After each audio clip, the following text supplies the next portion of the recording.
Thanks for coming, Richard, and I know everyone's here to see you, so that's okay. I've made some notes just in case, but we'll see where this goes. Now, the title for this evening is Something from Nothing, which sounds quite self-indulgent, since it's also the subtitle of my new book.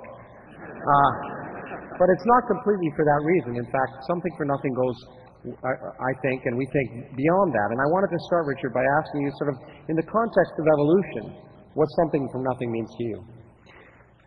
Charles Darwin solved one of the greatest riddles that the human mind has ever solved, which is how you get something from nothing, in the sense of how you get the immense complexity and diversity and beauty and elegance of life, and perhaps above all, how you get the powerful illusion of design that life shows, starting not quite from nothing, but starting from extreme simplicity.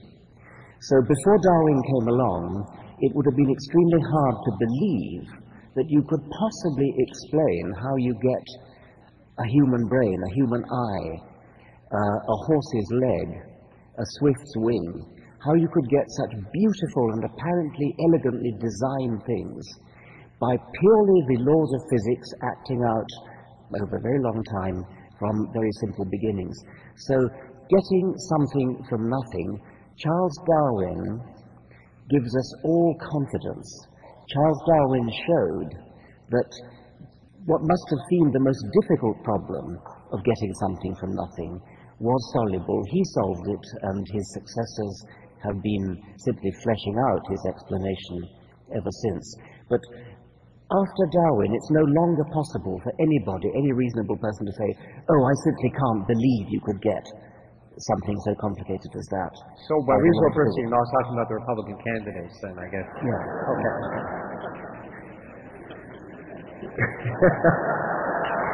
No, anyway, well, we'll try and offend as many people as we can tonight, but I think you're not being fair to Darwin. I think in a sense it's something from nothing. I mean, completely nothing. In the sense that every time take humans, we weren't around.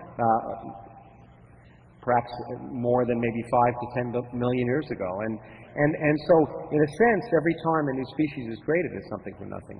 Well, it's not from nothing, because it's from an antecedent species, and even the evolutionary process, the process that Darwin discovered, didn't start from nothing. It had to start from, well, a reasonably complicated chemical beginning, which was the first self-replicating molecule. You can't, I mean, natural selection can't get going until you have genetics, and so you've got to have genetics. And that's not a trivial problem, and it's a problem that actually hasn't yet been solved. Well, in fact, actually, that's kind of interesting, because it's true that many people think that evolution has to do with the origin of life, but it's really the origin of the diversity of life. Yes. And in fact, the famous final paragraph of his book is basically tries to state that. Yes. No, you have to start from agenetics, and that's one of the big gaps in our knowledge at the moment. Nobody knows how that started. The laws of chemistry somehow had to give rise to a self-replicating molecule.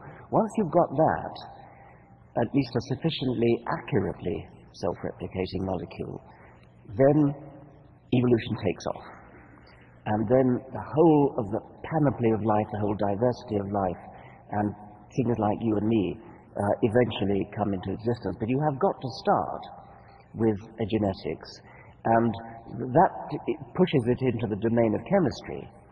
And then before that, before chemistry, we push back into the domain of physics, where you guys take over. But let's keep pushing on that point, because at some point, I thought of this in the context of the universe, and we may talk about it in a while, but there was no life on Earth when it was created, and there was no life potentially for maybe a few 100 million years. But then there was life. And so there's the moment when you go from chemistry to biology.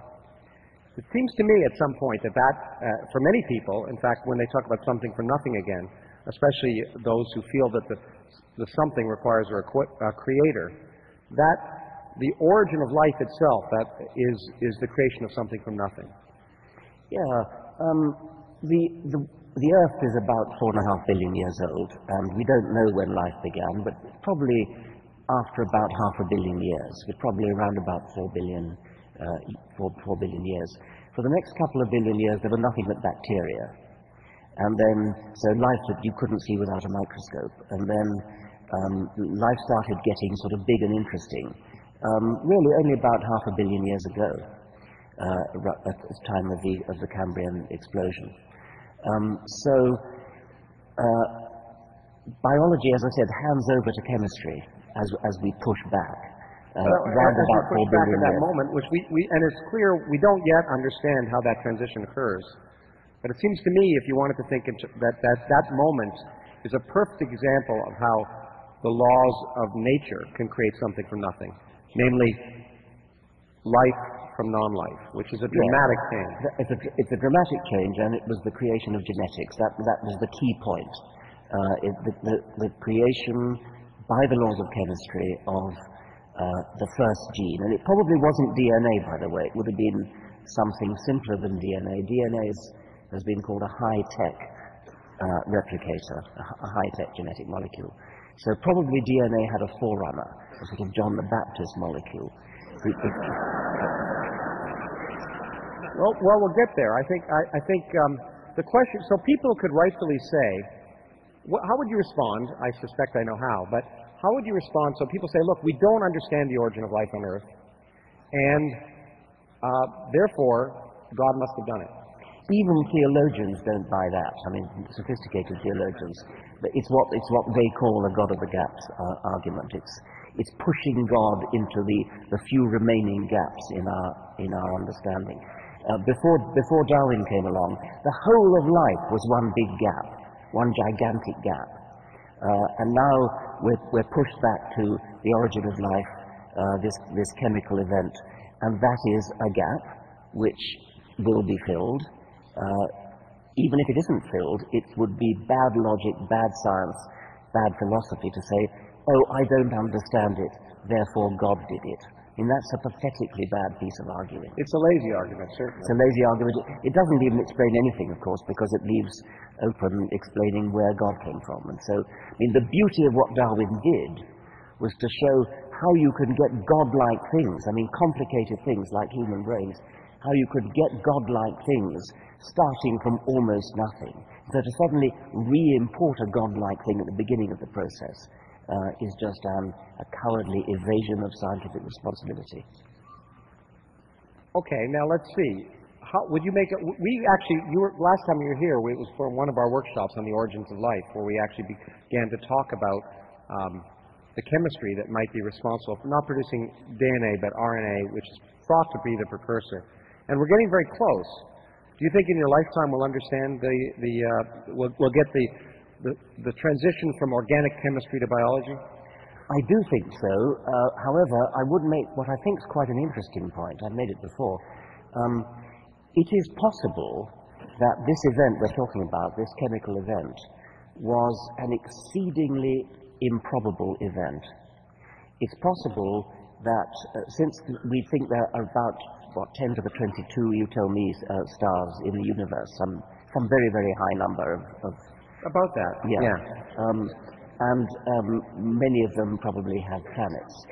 If you want to believe, as some people do, that life on this planet is unique, if you want to believe that we're alone in the universe, then what many people don't realize if they believe that is that automatically commits you to the view that the origin of life was a quite staggeringly improbable event.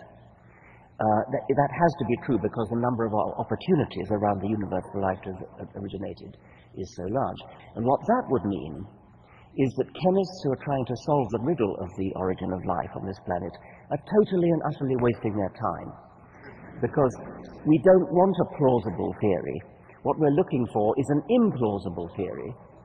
If you want to believe that life originated only once. Well, I don't believe that. I don't believe that we're looking for an implausible theory.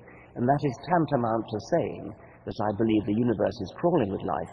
On the other hand, because that argument depends upon the sheer number of available planets, crawling with life could still mean there could be a billion independent origins of life.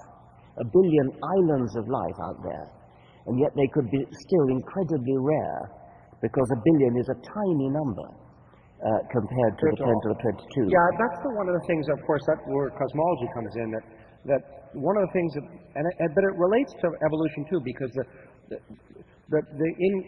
thing that makes evolution so difficult for many people to appreciate, from my experience, and I'm sure from yours, is that life has been around for a long time, and a human time scale is very short, and it's very difficult to imagine such a long time scale. So even if rare events happen in the evolution of life, with 4.5 billion years, there's lots of time for many rare events to happen.